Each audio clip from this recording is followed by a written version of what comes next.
Leandro. Leandro, yes. Welcome to the first webinar cycle organized by Fontagro and ICA called The Main Players and Opportunities of the Digitalization of Agriculture in Latin America, the Caribbean, and Spain. My name is Leandro Daniel Covacho, and it's an honor for me to be the master of ceremony in this event. Today's meeting is called the Development and Strengthening of Innovation Ecosystems. We will have simultaneous interpretation. You can find at the bottom bar of the screen the icon and that looks like a world, and you can choose the English language. We also have the chat for questions. We appreciate the presence of Tomas Pena, Director of the Yield Lab Latam, Alejandro Escobar, Lead Operations Officers at BitLab, Francisco Jardim, co-founder and managing partner of SB Ventures, and Jeanette Maulding, Vice President of 39M, and the participants and audience in general.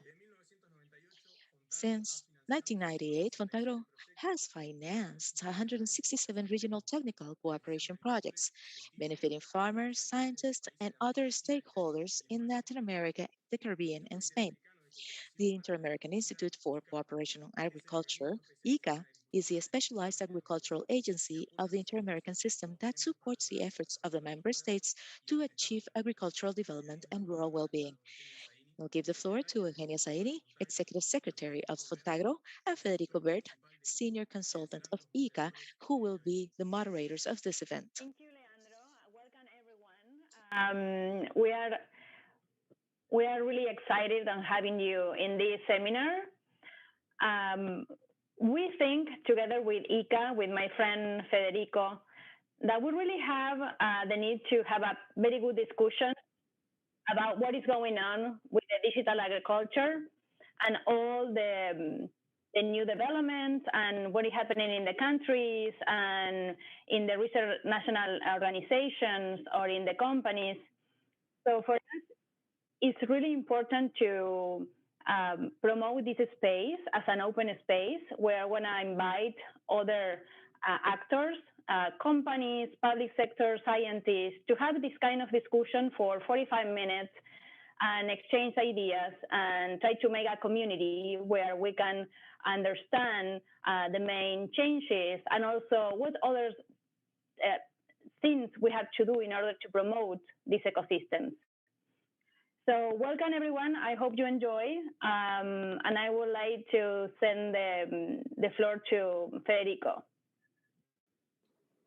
Gracias, Eugenia. Muy buenos días. Voy a cambiar a español para mantener. Thank you, Eugenia. Good morning. I'm going to switch to Spanish so we balance off the languages. I'm very pleased to be having this conversation with all these distinguished panelists. As Eugenia was saying, we're starting this webinar series, which is a number of discussions that we will have from now until the end of the year in trying to, together with Fontagro, try to strengthen the innovation systems in order to have technologies that may improve and benefit the lives of farmers and improve the production of agriculture. Our focus today is on the innovation ecosystems, this number of relationships and players that lead to the technologies that farmers use. Basically, we want to understand and talk about who are the main players, where and who is developing the new technologies nowadays, how are these ecosystems being developed, who are the main players, and how we can help them to become stronger. So basically, we are going to seize the experience of all the panelists to whom I thank for their participation. To going directly into our today's discussion and conclude with the introductory words, I just want to ask a question for all of you, and I'm very sure that you will be giving us your input from your standpoint. I have the feeling, I have the perception that with the development of digital technologies, not only are we evolving agriculture, but we're also changing the way, the paradigm, or the matrix in which technologies are being developed. So a new ecosystem is developed in terms of technologies to what we had before. So new stakeholders arise, like entrepreneurs and trust funds and others that will be leveraged. And then we have other organizations that will be important, like research and development centers that have always been important in the development of technologies. And like never before, the user, the farmer is becoming involved in this development process. So my first question is pretty much uh, around this idea. How would this new paradigm, a new ecosystem, is what are the characteristics, what are the stakeholders, what are the relationships? And so, Janet, I'll give the floor first so you can share with us your perspective about on this. Thank you. Thank you, Frederico. It's so nice to be here this morning with all of you. Tomas Pena is a long-term stakeholder in St. Louis, Missouri, and has been a wonderful ambassador for Rosario. And we just really thank him for all his participation. I'm here representing 39 North, which is the ag tech ecosystem that we are establishing in St. Louis, Missouri. I'm going to get right to my slides because I do want to speak directly to Frederico's question about creating an ag tech ecosystem around assets that may already exist in your communities, but the ecosystem is a way to accelerate the growth of businesses and also the growth of the ecosystem. So with that, I will share my screen. See? Great. Can everybody see that? Just give me a nod or a thumbs up. Okay, terrific. In St. Louis, we have a long history of legacy industries in the food and agricultural space. We're also within 500 miles. We're right in the middle of the country in the United States. And we are within 500 miles of 50% of all of the row crops, such as corn and soy, that are grown in North America. So we're very well geographically positioned to be an ag tech ecosystem. I will also say our name 39 North references the latitude on the globe. We are on the 39th parallel, and that's why we named it 39 North, because we wanted to really cement this idea of a very particular geographic place on the globe that is very important to agriculture, and agriculture is very important to our economy. So when we talk about the ag tech ecosystem, we really look at 5 pillars that have to be in place in order for the ecosystem to really grow. And these pillars are represented on this slide. So access to market, again, just critical, and probably the most critical piece of the ecosystem is that, geographically placed so that you have access to farmers, growers. And on this slide, I show a lot of our professional trade associations who represent those groups. Second pillar is the inventions and the innovations. And that requires a very sophisticated network of research facilities, academic institutions, and then industry leaders who are maybe running larger corporations such as Bayer. We had Monsanto before Bayer merged with it. Nestle Purina is here, Bunge North America. So those innovations tend to come out of either the larger corporates or from the research universities that then go and commercialize those. Anymore, I will say that our large corporates kind of look to our new entrepreneurs for innovation, and they're in the business of actually purchasing that innovation from smaller entrepreneurs. But that pillar of invention and innovation is critical. Third pillar is talent. You have to have the workforce. You have to have the people that understand the industry Here in 39 North, we have about 1,000 plant science PhDs amongst all of our different companies and research institutions. It's very important to have skilled labor to staff those companies. And then you have to have the culture of really bringing in people to work in these industries. And that again, critical. Quickly, the fourth pillar is the infrastructure. So that's the physical buildings. 39 North is considered an infrastructure piece. We're kind of a district or a neighborhood. We have buildings, labs, those sorts of things. We have also a shared lab space and very highly subsidized office space. And then the last pillar, also very important is the funding pillar.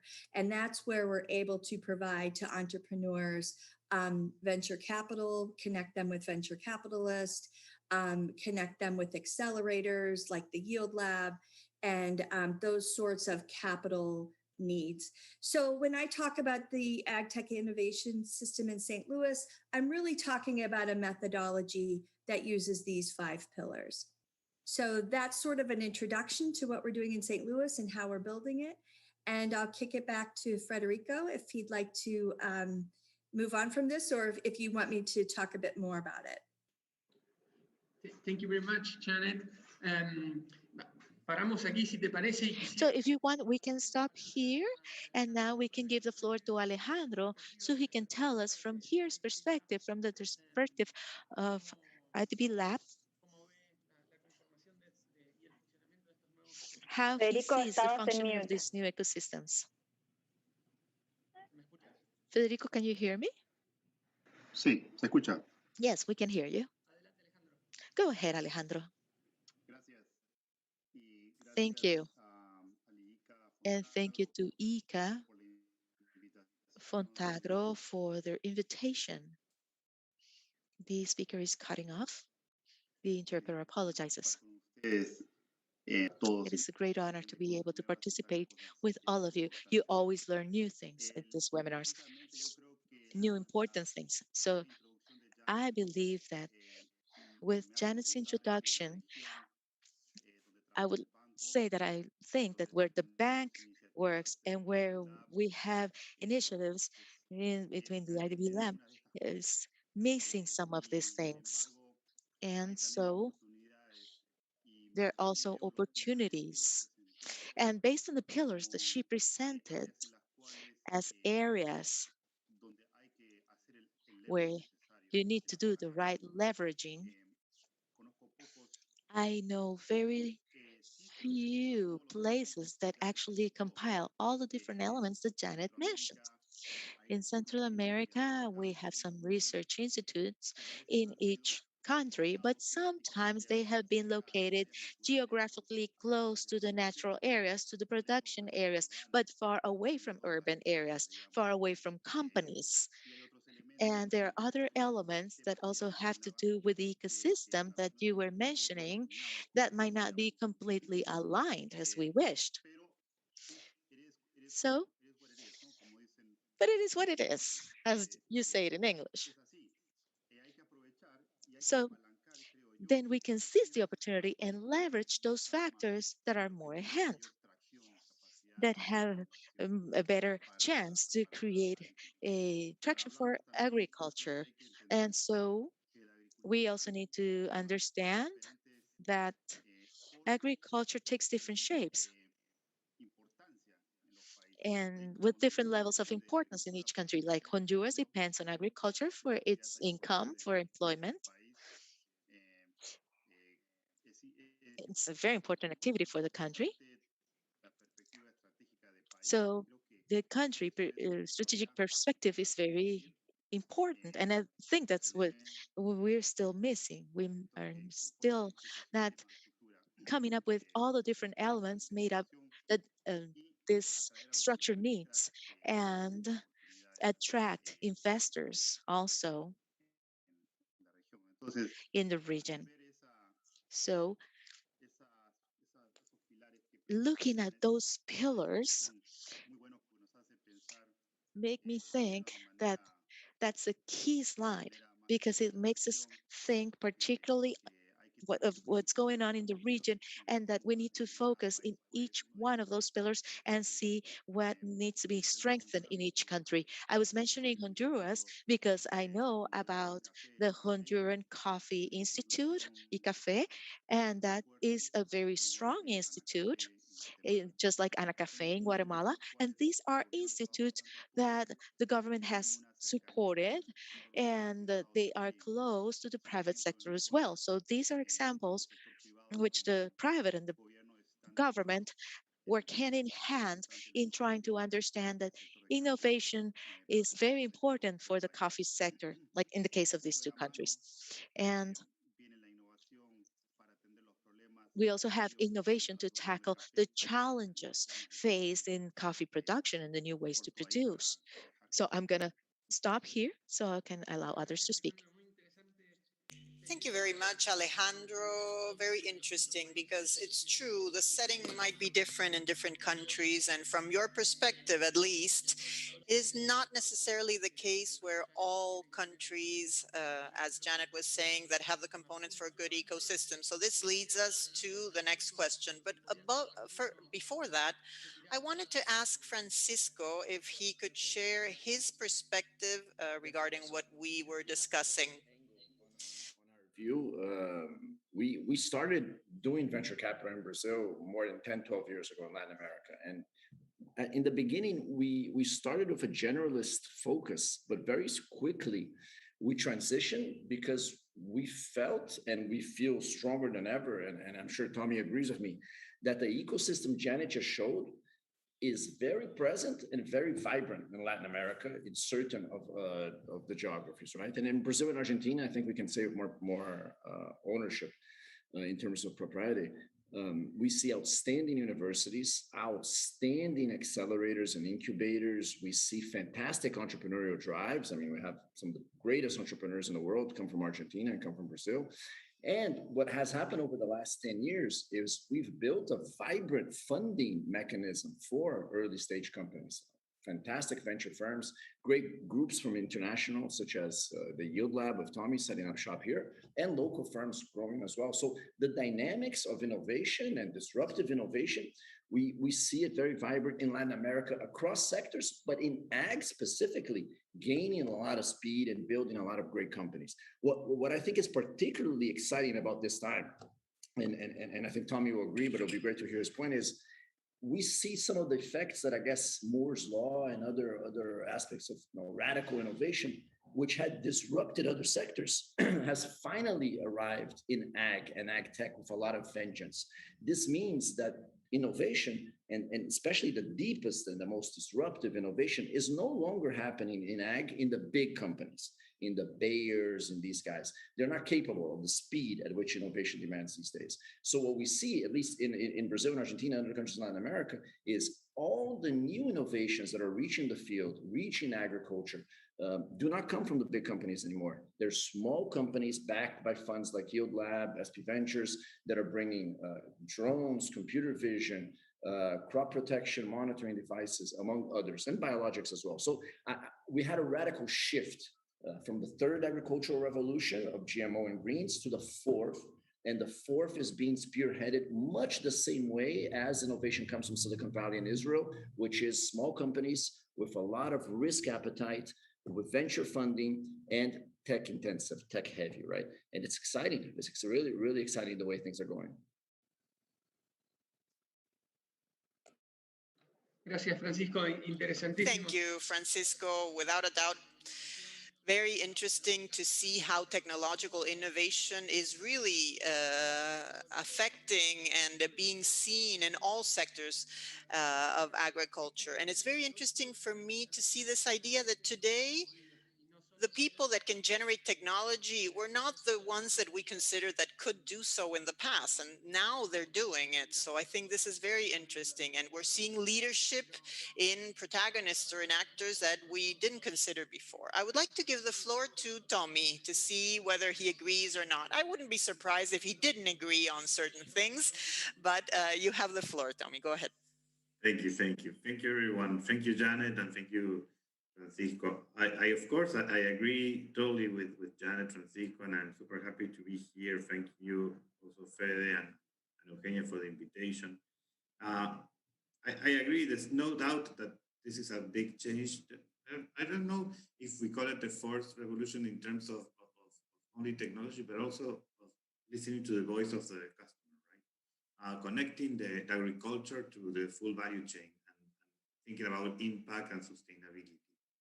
Having said that, I think even a bigger challenge because now the agricultural space needs to nurture other capabilities, and those capabilities are only brokered or connected through ecosystems.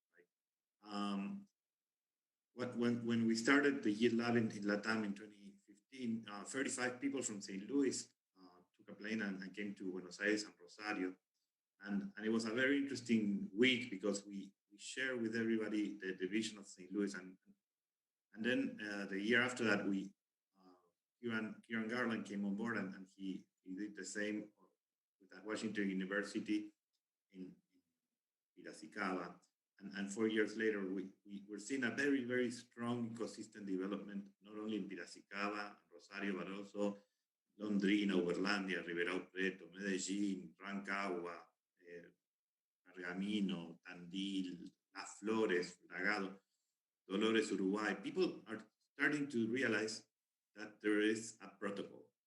COVID has really helped us evidence that protocol is super important.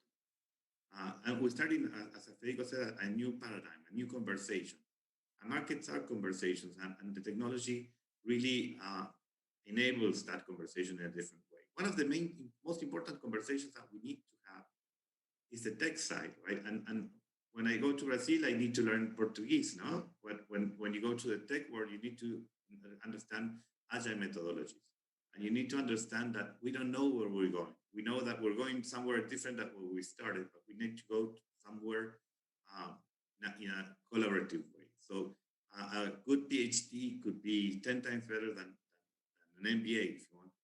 But a good team of PhDs, MBAs, agronomists, and even communication people, translators, everything, if we all put them together, that could be 2,000 times better than a single person.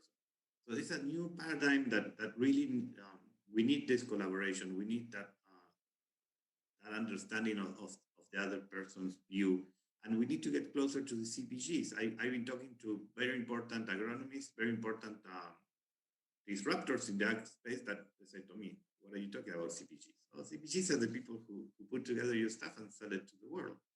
And no, but I need to talk to the consumer, but they already do. Why don't you talk to them first? No, they have different visions. Well, but let's have a mate, let's have a glass of wine, an asado, and work on that. So that's a very important thing. The other thing that I wanted to mention, and it's super important, is also universities. We need to train the trainers. We need to really make them understand that this is a collaborative effort. And you see, if you think, for example, of relevance, Francisco, I know he's at St. Louis Fund. He went to university there, and if you put together St. Louis, Buenos Aires, and Rosario and Piracicaba, you have 90%, 90% of the soybean production in the world. So this is not a minor thing. This is a very important ecosystem in terms of soybean. It's 50% of the corn production. Latin America has 4 times more meat production than the United States. Yet the innovation is not in Latin America in a systemic way. For Francisco and me, it's very hard to find really strong cattle business startups. There are not that many. That doesn't mean they're not very good ones, and we've seen them, but we still need to get more people involved, more people in the conversation. And I think that this should really also be copy-pasted like we did in Rancagua. We opened an office in Rancagua, which is an hour away from Santiago. And our plan is to open an office somewhere in Central America because we really believe that the ecosystem model could be copy-pasted. So I'll stop with that. Thank you, Tommy. Really great words. I want to thank again the panel, Janet, Francisco, Alejandro, Tomás, Federico, Leandro. We really think from Fontagro that we need to give this space for what you said, conversation. We need to make Fontagro and ICA as a leaders on trying to open this space for the region, for all of you, for all the people that you know that work in the region. And we want to bring the scientists, because one of the challenges that we have is how we can put together all the actors, how we can connect the dots, how we can work with the national research institution, their scientists, the universities, that as we know in the agricultural sector, we are all dispersed. I mean, geographically, it's very wide where the people is. So having this space, this virtual space for conversation, for meeting one each other, for having short talk, and and maybe create a new network, I think it's very important. And I want to really thank you, all of you, for being part of this initiative. So my question now goes thinking on how we can connect the scientists from the national research institutions and the universities with this new world, because as an agronomist and as a student long time ago, we are showing to them a new reality. I mean, all the technologies that we have been learning from, for the last 20 years, maybe now need another component that we need to learn, and how we can adjust. What do you think can be the main actions that we need to promote from Fontagro as a gather of our researchers, and just from the public and the private sector, and also for ICA, how we can help to mobilize these new networks or ecosystems? I want to have your thoughts and opinions. Thank you. I don't know if one want to take the word, Francisco. Can I kick off? So the first thing, Eugenia, is I think we've come a long way. So I think we are on the right track on this point. I remember when I did my first venture investment in a company that was founded inside a public university in Brazil, Bug in an ag tech in 2009, so 12 years ago. There was a lot of cultural resistance against university professors that were actually making money inside the university and building companies inside, right? And there's been a huge cultural shift as they've seen the success stories, and as something that is very obvious, I think, in other markets, but here it wasn't, which is the function of the university should be to generate long-term value for society. And what is built inside the university needs to get to society. And entrepreneurship as a core vehicle of bringing those science and bringing that innovation to society is something that has been spread out. So I think the success cases and the success stories has built. And one thing that really makes me excited is whenever I go to the University of São Paulo in Piracicaba to visit a university professor, I see that the kids in his classes are no longer aiming at academic or working at a multinational as a primary career. They want to start companies. So the entrepreneurial mindset is there. And I think this is critical, because in Brazil, and I imagine other countries in Latin America, this is very similar. We don't have the same advantage that you have in universities like MIT or Stanford, where fantastic universities, and from the science perspective, have business schools and have an entire ecosystem within that works with multidisciplinary teams and incentivizes these teams. So it's what Tommy said. It's spread out. Now, COVID has been a big bonanza, because now our companies in Piracicaba no longer recruit programmers in Piracicaba. They do it, across the world, across globally, as job markets and as talent markets have become global with the COVID crisis. So I think we are changing, we are evolving, and I think COVID was a very positive instance. Yes, if I can pick up from what Francisco said, which different than what Federico thinks. I truly agree with him. I've been a contrarian all my life, but today it's a good day for me, so I'm not going to be contrarian. But we had an experience with one scientist in Chile when we invested 3 years ago called Polynatural. And after 3 years of working with the team and helping get to that other side of the business side, right? We put together a stronger team with a CEO, a woman CEO, and we're super excited about that. But the thing is that you have other experiences like Grid Exponential. That their investment thesis is that they do a company build. But I think Janet can also share a lot of what Cortex and 39 North have been doing in St. Louis, which is really generate the context where you can sit down and meet the other people. Today, with of course, with the internet, and it's easier, but it's also necessary to do a physical context. And like we were talking yesterday with Janet, the buildings were there before. Then the storytelling became the new disruption. And I think it's all about storytelling at the end of the day, making the other one feel comfortable in difference, in diversity, right? And I don't know, Janet, if you want to take it from there. Yeah, no, I think that's a great jumping off point. And I agree with both Francisco and Tomas. I mean, you have to normalize the culture in universities of commercialization. And I think that's happened here in the United States. That was also a big stumbling block. And I think that that's why the Danforth Center was created as a private research institution that was based on commercialization.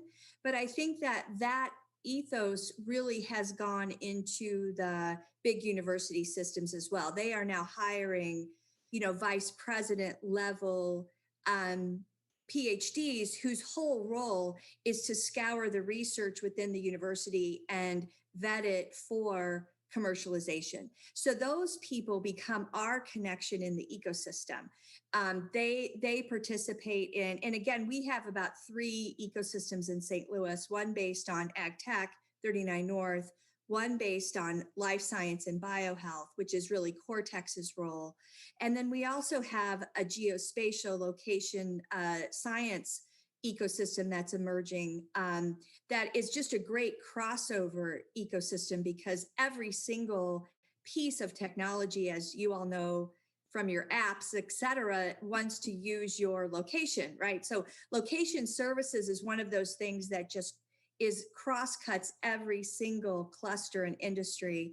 And we're really trying to make sure that we normalize that as well, really understand what the location services side is. So, in order to understand those nexuses and those connections, you have to do some old-fashioned things, which is, get together, have conferences in person, have regular networking events, have free alcohol, have those things that bring people together. And especially if you're bringing a lot of new people to your city who don't know anybody, that becomes their social connectivity too, because they have a place to go on a regular basis. They meet people in their own industry. They meet people in other industries.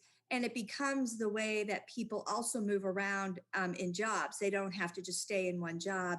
They can move around and not leave your area, and they can create a career right in your city. So it has all of these wonderful benefits besides growing the ecosystem, getting people to understand who each other are, making it possible to collaborate. So maybe I own a company that does this, or I have a piece of IP that I'm trying to commercialize. I mean, you need those spaces, those physical connections to meet other people that have the same ideas and where you can collaborate. So I believe in that strongly. We've really missed that during COVID. We had a once a month networking event that had to go virtual, and it just wasn't the same. I mean, we did it, but it was just, we are all very anxious to get back to in-person events and to see each other. So yeah, I really echo both Francisco and Tomas's points. Yes, I really love what I'm hearing, because we are talking about intercultural, we are talking about talent, we are talking about how we can promote more straight communication among different people with different disciplines. So this is what we are doing, is just to promote a new kind of community where everybody can add from their end, which is move then more to get more innovations and so on. So Alejandro, what is your thought about this with all your experience from IDB Lab, from the region? Yes, I wanted to share really quickly my screen. Um, these are we did a mapping of some of these technologies and take just make a note. This study actually concentrated in Central American and Andean countries, a little bit in the Caribbean, kind of to look at what's going on in areas outside Argentina and Brazil, which continue to be very strong on the innovation and tech side. But some of these other countries, it was interesting to see that just like Federico, I think, was saying, uh, the traditional agricultural sector, if you go to study at the university agriculture, is because you want a certain career, but it's definitely not business. You go if you want business, you go to study business in the MBA, right? There's not that traditional agribusiness focus in the universities, at least in the universities that I am familiar with in Latin America.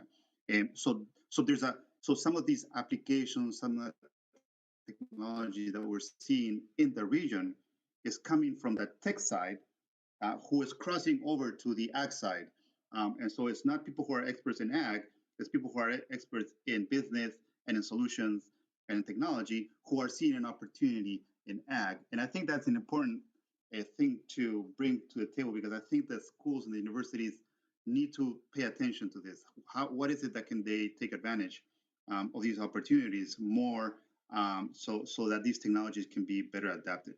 The other interesting thing from this chart is that if you look at the year that some of these were established, these were not established in the last year or two. Some of these were established 10 years ago. So some of this ag tech innovation has been happening, but they haven't really taken off. And this is another thing that we're seeing in the region is the fragmentation of these innovations. So there is some technology and some disruption, but there's not enough traction for it to take off or scale or bring a corporate to buy into the technology. And so this is, I think, some of the areas. I just wanted to share that. I'll stop sharing my screen. Thank you, Alejandro. For sure, I think it's very important to get engaged with the universities. I was part in a survey recently where one university from Central America, El Zamorano, actually, I think they are doing a diagnosis of what kind of disciplines they need to add in the program in order to give to the new professionals all the tools they need. And I would say that what you mentioned about knowing more about agribusiness, entrepreneurship, and also how to use digital technologies, I think is key because we are, as we talk some time about a new farmer, the farmer is the future, which is not, I mean, a long time future. I mean, it's now. We need the farmers now they are using other tools than they used to use. At the same time, we need to build a strong army, in a way to say, of scientists and new agronomists and veterinarians that they are able to use those technologies as well. So it's very interesting how much things we can learn from all your experience. I'm really happy that we have this time, although a little bit short. I would love to talk a lot more with all of you. But I think it's good to have this conversation, and for sure we are going to continue. Thank you again. And Federico, any thoughts from you? Sí, gracias, Eugenia. Estaba mirando en paralelo. Thank you, Eugenia. We see that we are being joined in the social networks by many people, and there's some comments there. I'm going to read especially one, and I'm going to link it to the last question so we can have that last round of questions, and we can then be mindful of the time. So it was said, based on Francisco's comment, that under new and because of the new paradigm, there's no need to hire people locally. So thinking as an entrepreneur, I think it's the contrary. This new world allows you to hire people from anywhere in the world, and that happens to me when I live in the interior of Argentina. I end up using people from all over the world and using everybody. So I think this is a virtuous circle, not a vicious circle in this paradigm. So my last question is, and last comment, and any comment with regards to what I just said is more than welcome.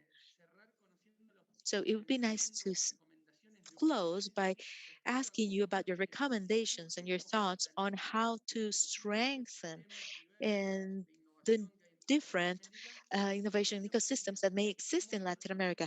And like Eugenio was saying, how can we collaborate to people from Fortagro and ICA to strengthen these ecosystems and make them more dynamic, because they will generate more employment, more jobs, more local wealth, and it's going to be a win-win situation however you see it. So I leave the floor open for your thoughts and recommendations. I had not seen Francisco, so he is unmuted, so he can start. There are many avenues that we can follow. I think Eugenia and Jen and Tommy touched on one which I think is super important, which is the agronomist of the future is not the agronomist that is being formed today at the top universities of Brazil. So there's a very interesting line of studies done by Roberto Rodrigues here in Brazil that shows what's happening to labor in farm in Brazil over the past few decades.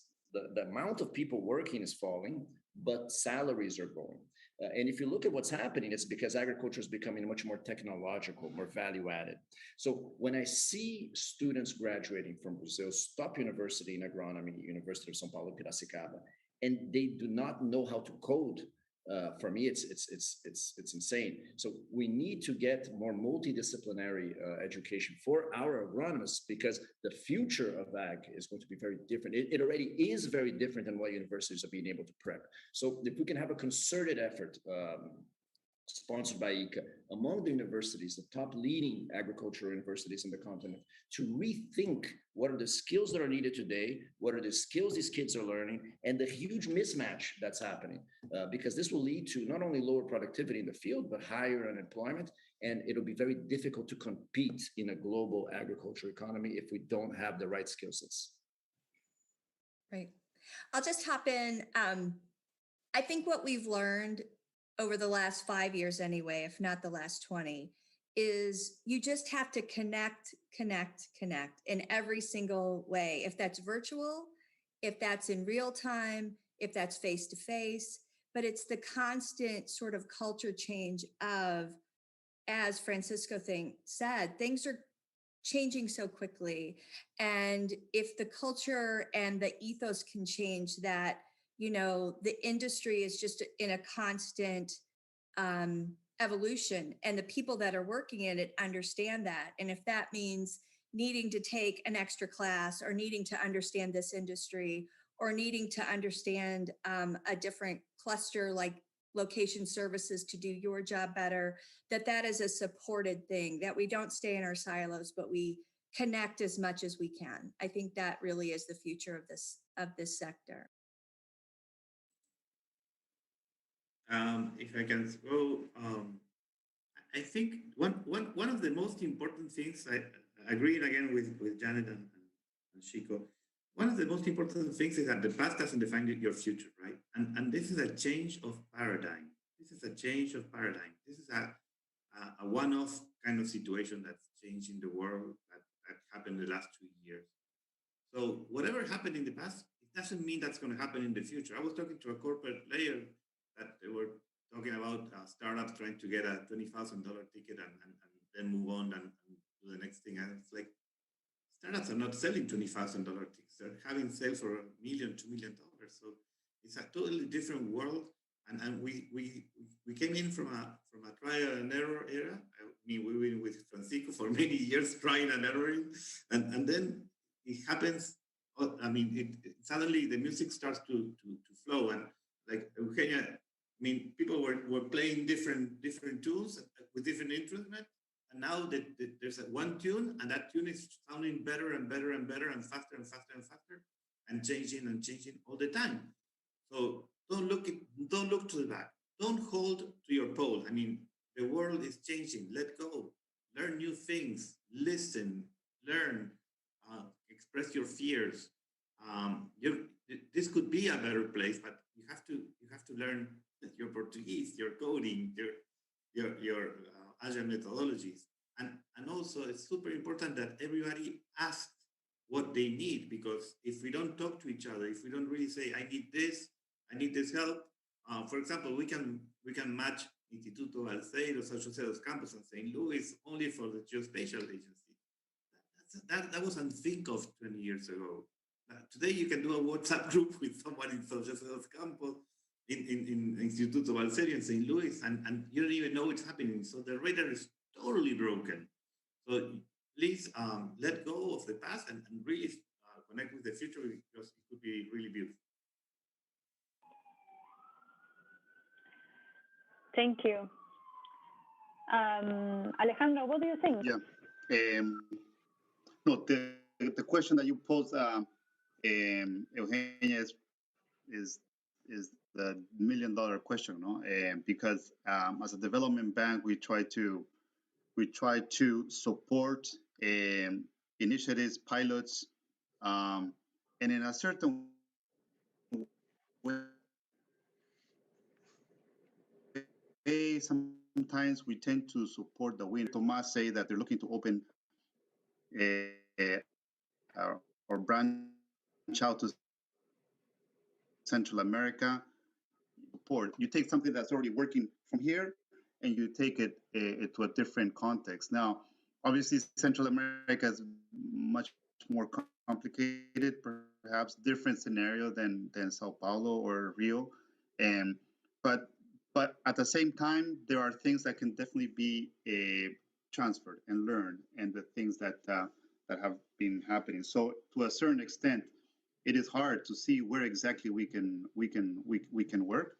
But in my experience is trying to support those initiatives that are being successful, even if they're small, trying to see how those can flow. Because many times these pilots die just because they don't have enough runway to succeed. They need that extra year to test what they're doing or to work until they become very scalable. And so that is at least where we see the IDB Lab trying to identify those, not just the companies, startups, but perhaps partnerships that are being established or services that are being provided. How can we help them continue scalable, right? Because at the end of the day, we don't want to support the small initiatives here and there in each country, but rather trying to see how, like Francisco was saying, how can we make this part of the in the universities and also in the entrepreneur sectors of these countries. So my experience from the IDB Lab and the way we're kind of doing it right now is trying to identify and talk to those who are in the business to identify which of those have potential to really grow, to expand, who need perhaps a little more subsidy for the next year or two to make those connections and make things happen. And I think at the IDB and ICA, we have this advantage where we also have the connection with the public sector, with those actors who can really set some stages and set the framework where all this happens. So I think that is, at least from my perspective, our potential role there. Muchísimas gracias, Alejandro. Bueno, si alguien quisiera hacer algún comentario breve más, creo que tenemos. If there is anyone else who wishes to make an additional comment, they can do so. We have a few minutes left. If not, we can proceed to closing the meeting. If there's any of the panelists. The incipience of our institutional framework for many of these relationships with the university and entrepreneurs and VCs. In Brazil, we passed our Innovation Act about 10 years ago, right? If I'm not mistaken, in the US, the Bayh-Dole Act was in the early 80s, right? So, I mean, we are decades away from having the necessary jurisprudence maturity to be able to have the functioning of a university with the private sector that I think the US has perfected. But we're getting there. I mean, it's year by year, it's making very important improvements. Muchas gracias, Francisco. Bueno. Thank you very much, Francisco. I think it is very clear that this is all about connections. I think, like Janet said, we can make a major contribution by enabling these conversation spaces. And also, to revisit the words of the speakers today, it is very clear that we are under a different unknown paradigm right now. And this requires a change in culture. We need to let go, like Tommy said, we need to share our fears. And the spirit of this space is to create connections, but also to engage in dialogue with respect to what is happening and try to read it together, analyze it together, and coordinate actions together as well. Without further ado, I would like to give the floor to Eugenia to close this first webinar. It's just the first webinar of a series that we will be organizing. Actually, the next one is July 30 or July 31st, I think in a couple of weeks. So you will receive more information soon. Eugenia, you have the floor for the closing remarks. Thank you all. I think we have a very big challenge in front of us. Connection, location. Don't be afraid to share. From Fontagro, as representing the 15 national research institutions from Latin America, the Caribbean, and Spain, we really want to move forward on this with all of you. Try to identify how we can provide better, how we can serve better to the people in the region. So for sure, we will continue the conversation, and we are going to be very happy to share other thoughts in another time, or even share all the activities that we are doing in digital agriculture as well. Thank you so much. I'm very happy to meet you all, and I hope to see you soon again. Thank you. Thank you. Great. Thanks for having us. Mucho gusto. Mucho gusto. Muchas gracias a todos. Tommy, abrazote, ¿eh? Eugenia, muchas gracias. Thank you, everyone. Bye-bye.